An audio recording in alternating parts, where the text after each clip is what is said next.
Hello students, welcome to Fuke Education. I am Arya Dubey and today in this video session we are going to discuss the chapter 13 of economics, that is government budget and the economy. हम इस video में specifically आज short answer type questions जो है उनको discuss करेंगे. सो चालू करते हैं सबसे पहले क्वेश्चन से.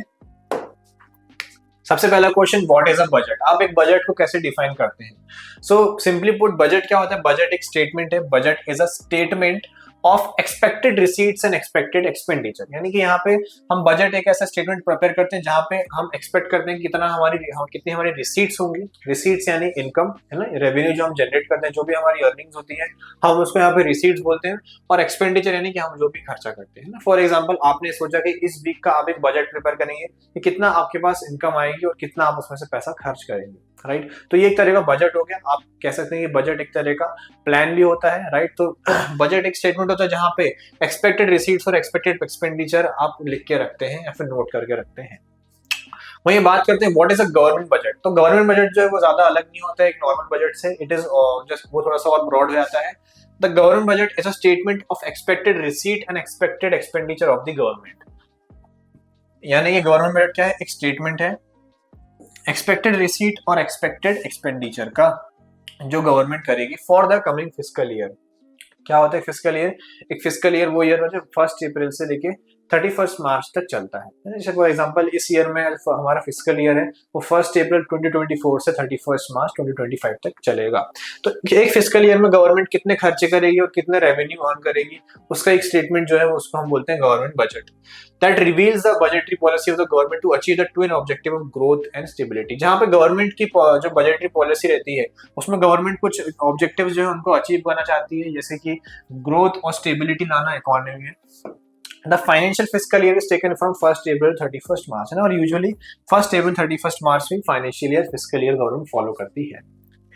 नेक्स्ट क्वेश्चन पे जाएंगे. What are the characteristics of a budget? Budget की क्या क्या कैरेक्टरिस्टिक्स होते हैं? सो पहला, it is an estimate not an actual statement है ना. वेरी इंपॉर्टेंट, गवर्नमेंट बजट जो होता है वो बस एक एस्टिमेट होता है ना. यानी कि यहाँ बस आपने अनुमान लगाया है कि आप कितने खर्चे करने वाले हैं या कितने आप रेवेन्यू अर्न करने वाले हैं. एक्चुअल स्टेटमेंट नहीं होता, यानी कि एक्चुअली में आपने कितने खर्चे करें या फिर कितने आपने रेवेन्यू अर्न करे ये आपको नहीं बताता है. बट यूजुअली फ्यूचर फोरकास्ट की तरह होता है कि आप फ्यूचर में जाके क्या करने वाले हैं. So it is like more like a plan. It is prepared annually, यानी हर साल इसे प्रिपेयर किया जाता है ना. एनुअली यानी हर साल एक नया बजट जो है गवर्नमेंट प्रिपेयर करती है with new objectives. It is prepared at all levels of the government, whether it is central government, state government और local government. However, a study is restricted to budget prepared by the central government, also known as the union budget. यानी कि government जो है हर level पे एक budget prepare करती है, यानी कि एक सेंट्रल लेवल पे भी करती है. सेंट्रल गवर्नमेंट अपना अलग बजट प्रिपेयर करती है, स्टेट गवर्नमेंट अलग करती है और लोकल गवर्नमेंट अलग करती है. लेकिन आप इस चैप्टर में जो स्पेसिफिकली सिर्फ सेंट्रल गवर्नमेंट के बजट को स्टडी करेंगे जो कि आपका एक यूनियन बजट कहलाता है. The expected revenue and expenditure are planned as per the objective of the government. यानी जो एक्सपेक्टेड रेवेन्यू और एक्सपेंडिचर है वो यूजुअली गवर्नमेंट के ऑब्जेक्टिव के अकॉर्डिंग ही प्लान किया जाती है. गवर्नमेंट के क्या ऑब्जेक्टिव है, कैसे क्या गवर्नमेंट क्या क्या अचीव करना चाहती है एक पर्टिकुलर फिस्कल ईयर में, उसके अकॉर्डिंग ही एक्सपेक्टेड रेवेन्यू और एक्सपेंडिचर लिखे जाते हैं. In India, the finance minister presents the annual budget of the government for its approval by the parliament. यानी इंडिया में जो फाइनेंस मिनिस्टर है वो एनुअल बजट को प्रेजेंट करती है हर साल पार्लियामेंट में. It is approved and that is implemented, और उसके मेंबर्स पार्लियामेंट या मेंबर्स के द्वारा उसे अप्रूव किया जाता है और फिर उसको ही इम्प्लीमेंट किया जाता है. नेक्स्ट क्वेश्चन पे आगे बढ़ते हैं. What are the objective of government budget? Government budget के क्या क्या ऑब्जेक्टिव्स रहते हैं? तो यहाँ मेनली 7 ऑब्जेक्टिव्स रहते हैं गवर्नमेंट बजट की. सबसे पहला, reallocation of resources. Reallocation of resources का मतलब क्या होता है? रिसोर्सेज को वापस से रीएलोकेट कर देना, यानी कि उनको वापस से चैनलाइज करना सही जगह पे जहां पे उनका सबसे ज्यादा एप्रोप्रिएट और एफिशिएंट तरीके से इस्तेमाल किया जा सके, या फिर ऐसी जगह पे उनको रीएलोकेट कर देना या मूव कर देना जहां पे उनकी सबसे ज्यादा जरूरत हो. सेकंड होता है reducing inequalities in income and wealth. जैसे कि आपको पता है हमारे कंट्री में काफी ज्यादा इनइक्वालिटी होती है इनकम एंड वेल्थ में, यानी कि काफी बड़ा पोर्शन जो इनकम का है वो काफी फ्यू हैंड्स में डिस्ट्रीब्यूटेड है. यानी कि जो इनकम इनइक्वालिटी वो काफी ज्यादा है. कुछ लोग जो है ज्यादा ही अमीर हैं और कुछ लोग जो है ज्यादा ही गरीब है ना. तो इस कारण से जो ये इनकम इनइक्वालिटी गवर्नमेंट हमेशा हर साल एम करती है कि जो इनकम डिस्ट्रीब्यूशन है इसको और थोड़ा सा यूनिफॉर्म तरीके से डिस्ट्रीब्यूट किया जाए. थर्ड है आपका इकोनॉमिक स्टेबिलिटी, यानी इकोनॉमी में स्टेबिलिटी लाई जाए, यानी कि जैसे इन्फ्लेशन और डिफ्लेशन जैसी जो सिचुएशंस है उनको अवॉइड किया जाए. फोर्थ है आपका ग्रोथ ऑफ द इकोनॉमी, यानी कि ये सारी की सारी चीजें करने के बाद फिर गवर्नमेंट चाहिए कि जो इकोनॉमी है वो भी ग्रो करे, यानी कि गवर्नमेंट की जो टोटल गुड्स एंड सर्विसेज है, यानी कि जो जीडीपी है, जीडीपी वैल्यू भी जो है वो टोटल तरीके से बढ़े। थर्ड है एम्प्लॉयमेंट अपॉर्चुनिटीज को बढ़ाना, यानी कि जो अनएम्प्लॉयमेंट है, जो अनएम्प्लॉयमेंट प्रिवेल कर रही है इकोनॉमी में, उसको भी खत्म करना और जितनी हो सके उतनी ज्यादा एम्प्लॉयमेंट अपॉर्चुनिटीज लोगों को प्रोवाइड करना।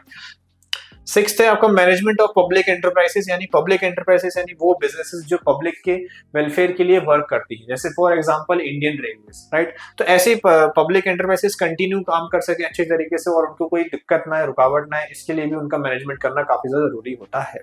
सेवेंथ है रिड्यूसिंग रीजनल डिस्पैरिटीज, यानी कि काफी सारे ऐसे क्षेत्र एरिया होते हैं जहाँ पे काफी ज्यादा डेवलपमेंट की जरूरत होती है। कुछ एरियाज जो होते हैं वो काफी अच्छी तरीके से डेवलप करते हैं कुछ सिटी, पर कुछ रूरल एरियाज जो है वहाँ पे डेवलपमेंट काफी ज्यादा बैकवर्ड लेवल पे चलता है। तो गवर्नमेंट ऐसा एम करती है कि जो रीजनल डिस्पैरिटीज है, ये जो इनइक्वल यहाँ पे डेवलपमेंट हुआ है, इसको कम किया जाए और सारे एरियाज पे ध्यान दिया जाए। ओके, फिर नेक्स्ट बढ़ते हैं हम आगे। Explain the component structure of the budget, यानी कि बजट का क्या स्ट्रक्चर होता है या कंपोनेंट होता है। There are mainly two component of budget, that is revenue budget and capital budget. Revenue budget की बात करें तो जैसे कंपोनेंट बजट में देखा है रेवेन्यू बजट होता है और कैपिटल बजट होता है। रेवेन्यू बजट फर्दर दो चीजों में डिवाइड होता है, एक रेवेन्यू रिसीट और एक रेवेन्यू एक्सपेंडिचर। क्या होता है रेवेन्यू रिसीट? रेवेन्यू रिसीट यानी रिसीट आपको पता है, रिसीट एक तरह की इनकम होती है, अर्निंग्स होती है गवर्नमेंट की, और एक्सपेंडिचर नहीं खर्चा होता है। यूजुअली रेवेन्यू बजट के अंदर दोनों रेवेन्यू रिसीट और रेवेन्यू एक्सपेंडिचर जो होते हैं ये रिकरिंग नेचर के होते हैं, यानी कि यूजुअली बार बार रिपीट होते रहते हैं।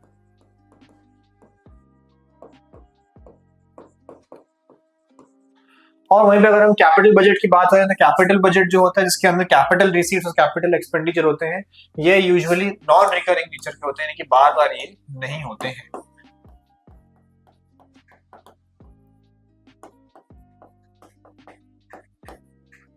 Okay, moving on to the next question, what is tax? Tax को हम कैसे डिफाइन करते हैं? तो टैक्स क्या होता है? Tax is a compulsory payment made by an individual, हाउस होल्ड और firm to the government without any reference to anything in return, यानी कि टैक्स एक ऐसी कंपल्सरी पेमेंट होती है जो एक इंडिविजुअल, हाउस होल्ड और फर्म को करनी पड़ती है। किसको करनी पड़ती है? गवर्नमेंट को, without any reference to anything in return, बदले में बिना किसी चीज के, है ना। मतलब आप बदले में उसमें कुछ एक्सपेक्ट नहीं कर सकते कि आपने टैक्स पे करा तो आप एक्सपेक्ट करेंगे कि बदले में आपको कुछ मिलेगा, नहीं, बदले में आपको कुछ नहीं मिलता है यहाँ पे। और एक कंपलसरी पेमेंट होती है, सभी को करनी पड़ती है गवर्नमेंट को, उसी को हम क्या बोलते हैं? टैक्स बोलते हैं। वहीं पे फिर आगे बढ़ते हैं, what is a direct tax? तो taxes that are imposed on property and income of individual and companies and are paid by them directly to the government are known as direct tax, है ना। यानी वो taxes जो एक individual अपनी individual firm या company अपनी property या इनकम पे कर रहा है, उसको हम क्या बोलते हैं? Direct tax. और वही लोग पे करते हैं जिन पे ये टैक्स इंपोज किया जाता है। ओके, डायरेक्ट टैक्स के अगर हम कुछ एग्जांपल देखें तो for example corporate tax, income tax, death duty, capital gain tax etcetera.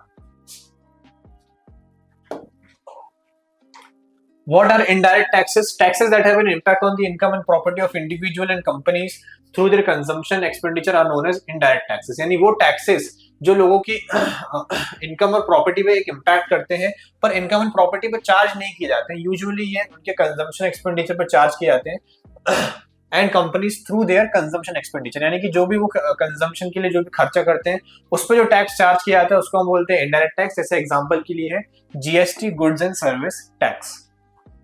Next question पे आते हैं, डिफाइन रेवेन्यू रिसीट्स। क्या होती हैं रेवेन्यू रिसीट्स? जैसे कि हमने देखा था कि गवर्नमेंट बजट में जो दो उसके पार्ट होते हैं, दो बजट्स के पार्ट होते हैं, वो होता है रेवेन्यू बजट और एक capital budget. Further revenue budget में एक उसका पार्ट होता है रेवेन्यू रिसीट। तो ये इस तरह की रिसीट होती है जो ना ही कोई लायबिलिटी जो है क्रिएट करती है और ना ही कोई रिडक्शन करती है गवर्नमेंट के एसेट्स में, उनको हम बोलते हैं क्या? Revenue receipts. Usually revenue receipts के दो अच्छे एग्जांपल होते हैं, tax and non tax revenue, right. तो टैक्स और नॉन टैक्स रेवेन्यू गवर्नमेंट के लिए कोई लायबिलिटी भी क्रिएट नहीं करते हैं एंड ना ही कोई उनके एसेट में रिडक्शन करते हैं। तो ये अच्छे एग्जांपल है रेवेन्यू रिसीट्स के। फिर अगला आता है what are capital receipts. Capital receipts क्या होती हैं? तो ये इस तरह की रिसीट्स होती हैं जो गवर्नमेंट के लिए ना ही कोई लायबिलिटी क्रिएट करती हैं और ना ही कोई एसेट में रिडक्शन करती है।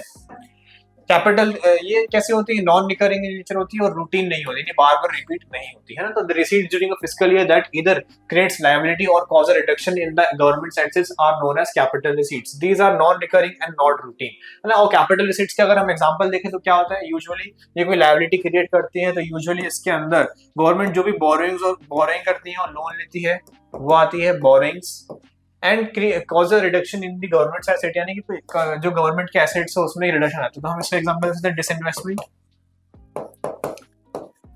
डिसइन्वेस्टमेंट यानी गवर्नमेंट जब अपने किसी का पीएसयू का पार्ट जो है, कोई एसेट जो है वो सेल कर देती है। तो ये आपके कुछ एग्जांपल हो सकते हैं कैपिटल रिसीट्स के। ओके सो आई होप आपको ये सारे क्वेश्चंस जो मैंने इस वीडियो में डिस्कस करे आपको समझ में आए होंगे। अगर आपको इन क्वेश्चंस के रिगार्डिंग कोई भी डाउट होता है तो आप डाउट जो है कमेंट सेक्शन में पूछ सकते हैं। ऑल्सो मैंने इसी फॉर्मेट में बाकी चैप्टर्स को भी कवर किया है इस चैनल पे, तो आप प्लेलिस्ट में जाके वो वीडियोस जो है चेकआउट कर सकते हैं। And download the future education app today and also don't forget to like share and subscribe. Thank you.